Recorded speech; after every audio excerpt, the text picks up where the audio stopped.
Hey everyone, I have a very quick book haul for you guys tonight. I keep accidentally going into detail about the books, and I only have about 8 minutes on my camera right now, so I keep accidentally going into detail and then I cut myself off because anyway.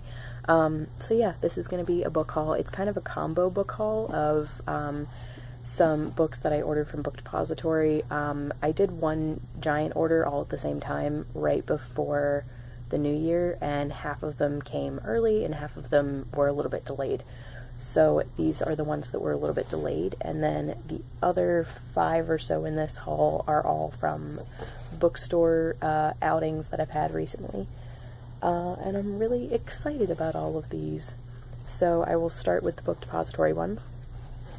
First, we have Little Dorrit by Charles Dickens. I love this edition. I love that it has the DNF all over it.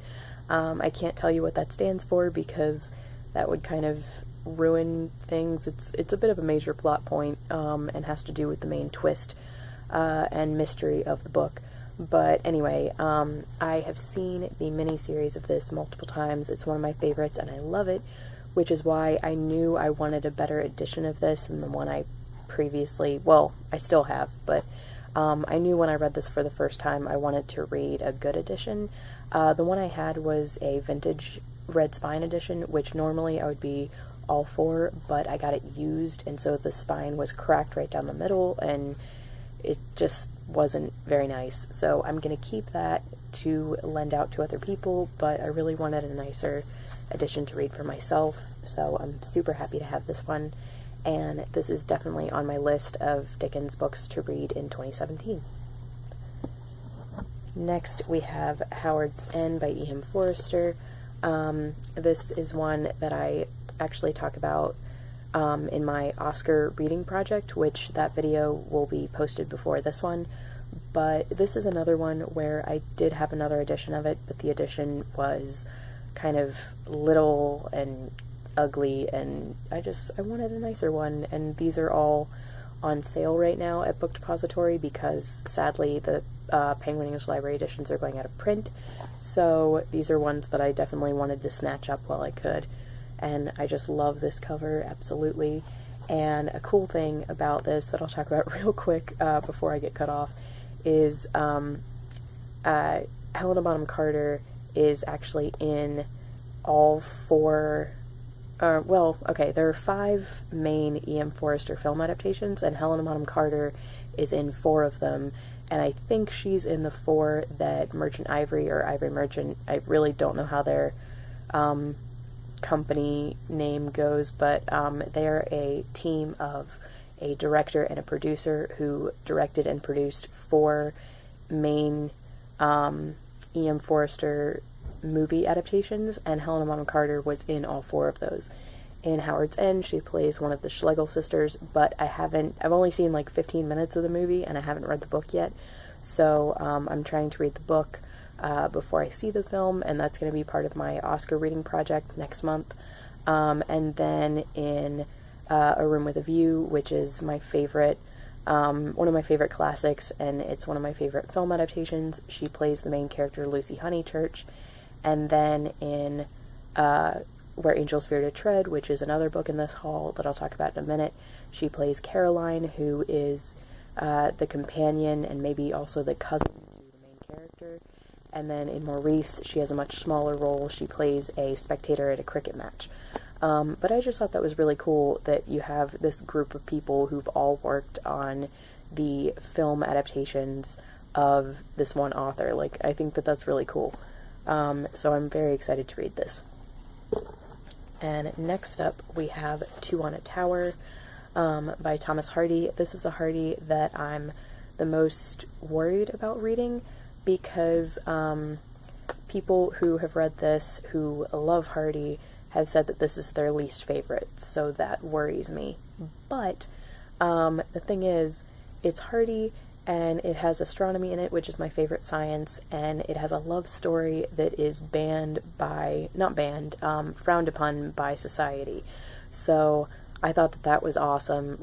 That just sounds amazing to me, and I don't know how I wouldn't love this. And then I saw a video that Lorna from Suddenly Lorna put up, and this was the first Hardy that she read, and she read it back in October, and she completely loved this.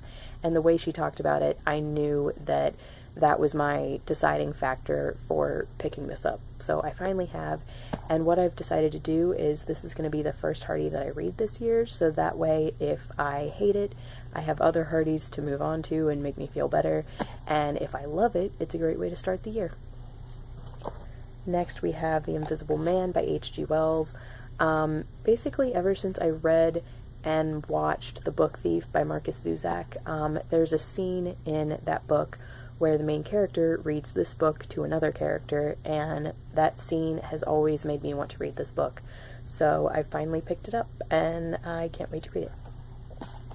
Next, we have Far From the Madding Crowd by Thomas Hardy, which is a Hardy that I've already read, and if you guys have been around a while, you know that this is one of my favorite classics of all time, and definitely my favorite of the two Hardys that I've read.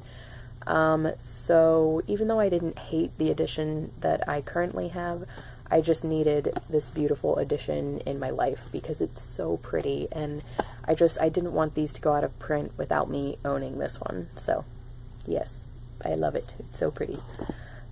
Next we have Where Angels Fear to Tread by Ian Forster, which I just mentioned when I was talking about the film adaptations. And this is one, it's another book that I'm a little hesitant to read because people who've read it say that it's not as good as his other works. I think it's because it's his first book, so maybe that's why, but I'm hoping to be in the minority on this, and I'm hoping to love it. I do love this edition. I love the shade of yellow and the olives. I think it's really pretty, so I'm excited to get to that one. Next we have Gullivers Travels by Jonathan Swift. This one I'm super excited to read because I read A Modest Proposal when I was in high school, and I loved the writing. I just thought that Swift's writing was really funny and kind of really messed up in an entertaining way. So yeah, it made me really excited to finally pick up Gulliver. And then we have Framley Parsonage by Anthony Trollope. This is the fourth book in his Barsetshire Chronicles, and I finally got a physical copy of this, which I'm so excited about. Katie from Books and Things and I will be reading this in February. I still have to read Dr. Thorne first, but then I'm going to be reading this one, and I'm just super excited about this. And then my last of the Penguin English Library editions is Tess of the dUrbervilles by Thomas Hardy, another one that I already had, and I loved it enough that I wanted to get a prettier edition, because the edition that I have, while I will be keeping it for sentimental reasons, it's not the greatest, so I wanted a pretty edition. And lastly, we have the books that I got from the bookstore. First is Henry V by William Shakespeare, which I'm currently reading and really enjoying. And then we have Dreamer's Pool by Juliet Marillier, which, same thing, I'm currently reading this and really enjoying it. And then we have The Big Four by Agatha Christie, which is another Poirot that is next on my chronology list after Murder of Roger Ackroyd, so excited to get to that one. And then we have Wars of the Roses by Alison Weir, which I wanted to pick up because of the reading the history Shakespeare's. And I also have Secret Adversary, which I'm currently reading, so that's actually up on my bed and I don't have to show you. But yeah, I also have that one, and I'm really enjoying that one right now. So those are all the books. Let me know what you think of any of these. Thank you so much for watching, and I will talk to you guys later. Bye.